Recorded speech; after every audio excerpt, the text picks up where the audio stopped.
I want to now hand you over to Robin Toskin, who's standing by with his guest. It has been a busy weekend in terms of sporting activities, not only in Kenya, but around the continent and the world. And Robin, I don't know if you'll be discussing this, but I was disappointed seeing Serena lose out in the US Open. That was really unfortunate, wasn't it? It was unfortunate, but everyone loves Serena, of course, but then she was beaten in the semis, and we now have a new champion. And of course, again, just the news coming in is that Novak Djokovic has beaten Roger Federer in the final of the men's US Open, so he's lifted that title. Take it away, Robin. Thank you very much, Sophia. And in the studio today, we have two gentlemen, a big Gor Mahia fan in the name of Daniel Odhiambo. Neville was coming to share with us what he made of the weekend. And of course, our sports analyst, Shadrach Andenga Odinga, is also here to take us through what happened over the weekend. But first of all, let us look at what happened in the English Premier League, because there were three big matches involving Chelsea playing away to Everton, and of course, again, Manchester United hosting Liverpool at the Old Trafford Stadium, where Liverpool were beaten 3-1. But of course, again, Manchester City have been on song, and they've been winning their matches. They have made it 5 out of 5. And this morning in our sports segment, we are going to look at those results as to exactly what happened. Let's first of all delve in the English Premier League, where Chelsea were beaten 3-1 at the Goodison Stadium, where 3 goals from Naismith actually down the Blues, where Mourinho actually in that press conference after the game said that really they are going to bounce back. I don't know, Andenga, you watched that game. I think that's the beauty of Mourinho. You know, we were commentating that game with Steven Kangai, and when you watch him, he's a champ at heart.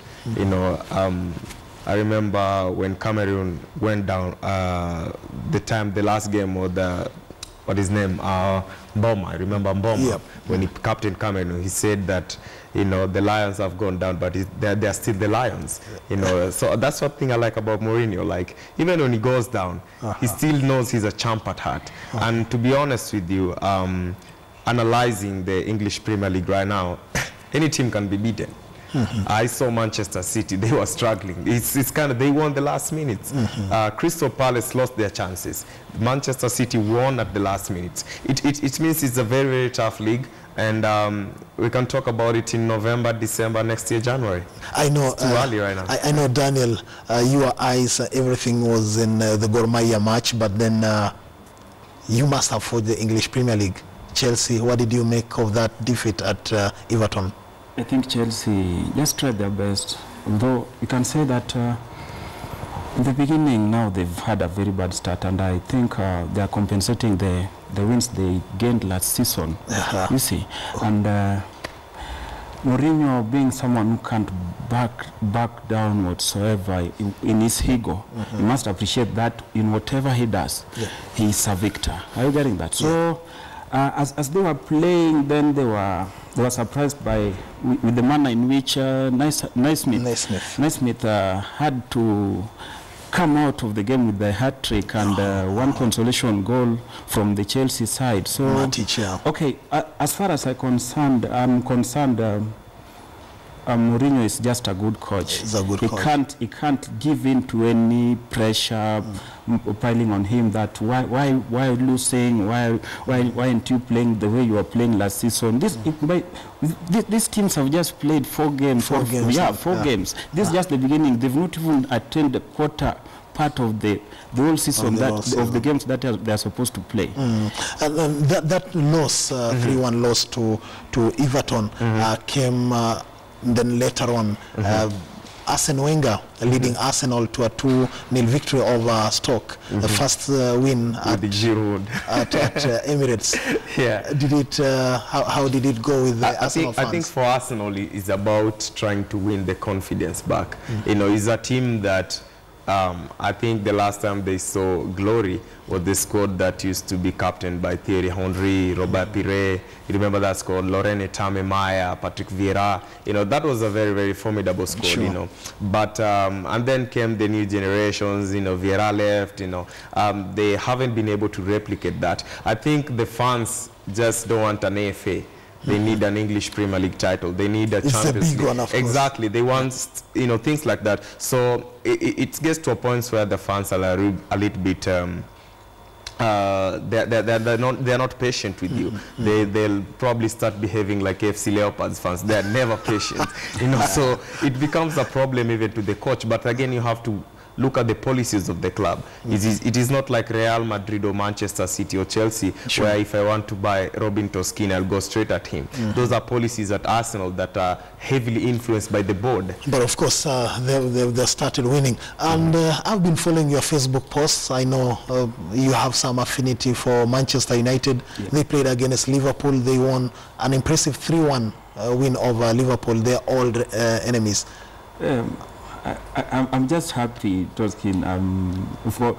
Over the last weekend, things have just worked out well. Floyd Mayweather winning and Gor Mahia drawing, you know, and Manchester United coming out of the game 3-1 with our new signing, Marshall, scoring at the late 60th minute. You have to mention He's our investment, and therefore the millions of pounds that we used to buy this guy has started manifesting in this game. Are you seeing that? So I'm just proud we are number 2 as at now. Yeah. So that even if the English Premier League could have been cancelled today, we could have ended up in the Champions League. Champions League. After Marshall came in after 10 minutes, they were all criticizing him. They were saying, what is this? Yeah. You know, and I remember telling Mukanga, give him time, he's a forward. Yeah. It's just like when I watched Zambia play Kenya here at home. I still stick on the fact that Dennis Olechi is a good forward. When you give him the passes and then he missed those chances, you can criticize him. Marshall was I mean, how many passes did he get the first 10 minutes? Pretty much none. And then 11th minute he got a pass, he lost it. And then people were like, what is this? What's this?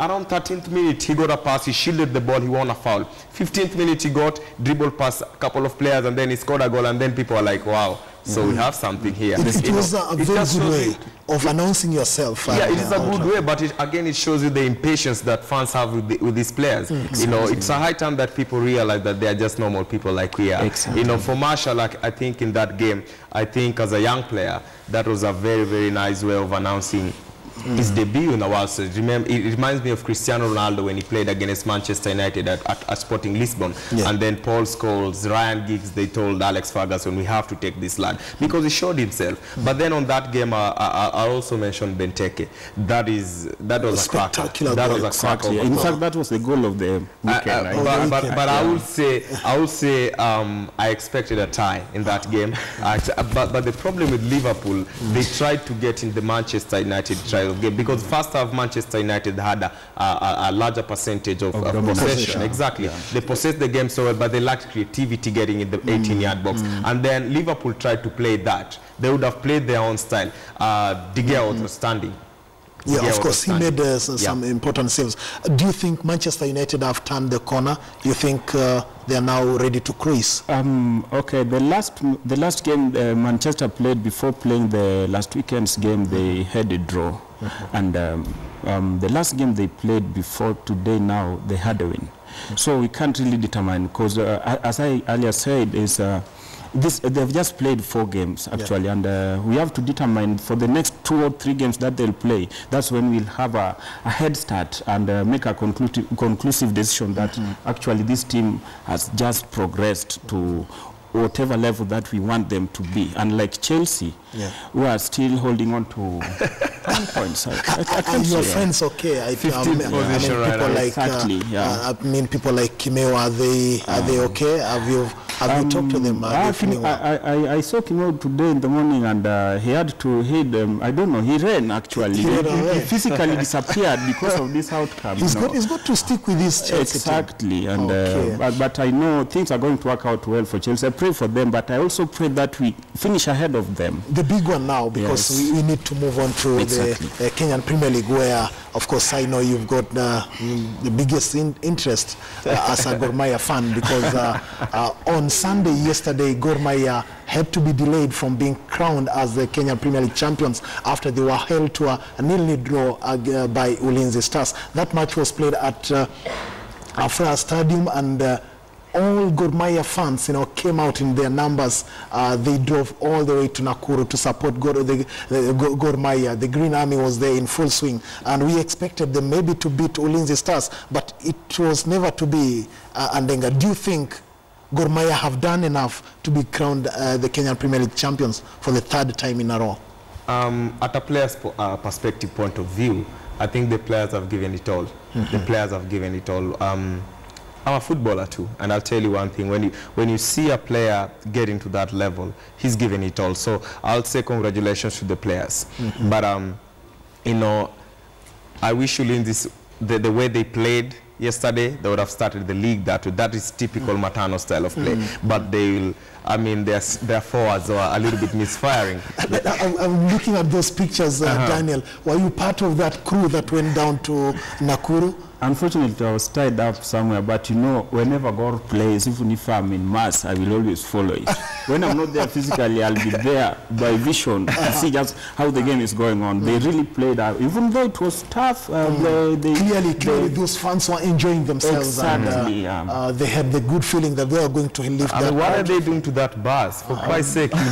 It's the insurance, will it pay? That's part of the party. That's part of the party. Are you taking part of the passion? I mean, it's a little bit extreme levels, Daniel. This what support means. And this is a Range Rover. I think this what support belongs means. to one of your fans. Actually, they are even cleaning for the. Because it belongs to. Yeah, it belongs to. But if it was someone else, you'd have banned it. I know.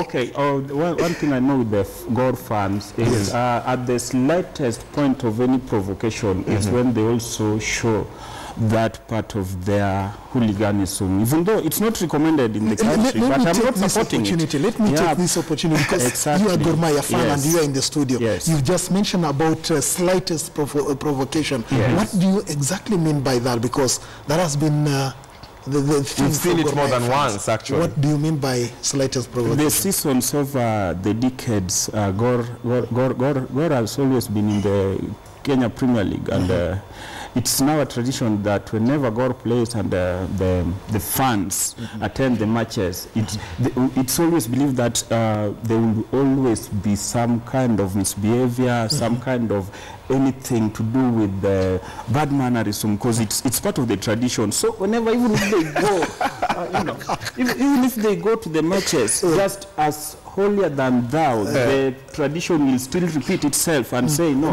this is the bad group that we don't want in the streets. But don't you think it's time that has to change, though? I mean, in this digital era. It has to change, but the people who are supposed to change this are supposed to change themselves first. But at least we want to see that, because they are wiping clean that windscreen. They are dancing, they are having their good time.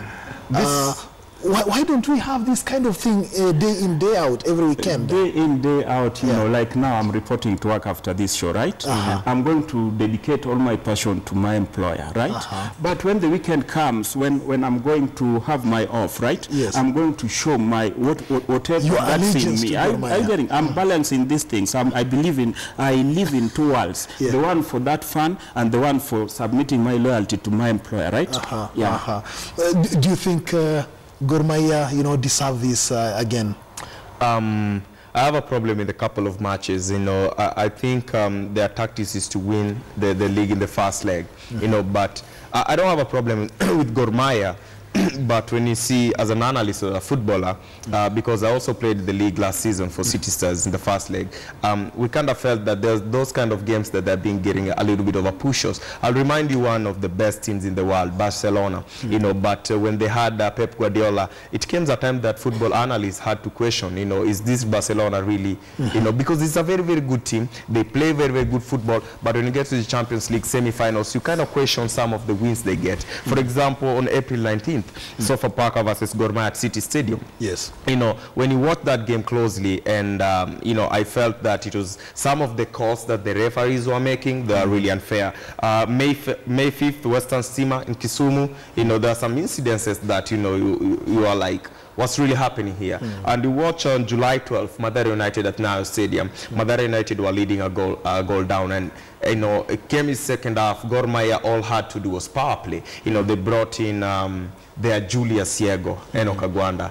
We call him Julius Yego. It's a nice guy, he's my friend. There's nothing wrong when I call him Julius Yego. He seems to have a problem. He seems to have a problem. Yeah, but with, listen to me Gor first. Mahia, Listen to me first. You know, so it was all about power play. But when you look at Peter, he's such a small goalkeeper, but the laws of football, the 17 laws of football said that the goalkeeper should be protected. He wasn't being protected until Gor Mahia got a goal. So I have a problem with those incidences. Not that Gor Mahia is a bad team. He's one of the best teams that what he's saying is that maybe for Gor Mahia to get to within a point of being crowned champions, that there have been other things and sporting things. But as a Gor Mahia fan, how did Gor Mahia get to this point? Did you attend the game against Mathare United? I was actually there. Yeah, at Nyayo Stadium. Exactly. And what you are saying is, when I'm going to face my opponent and I see that's the slightest weakest point of my opponent, that's what I should capitalize on. And I should make sure I exhaust that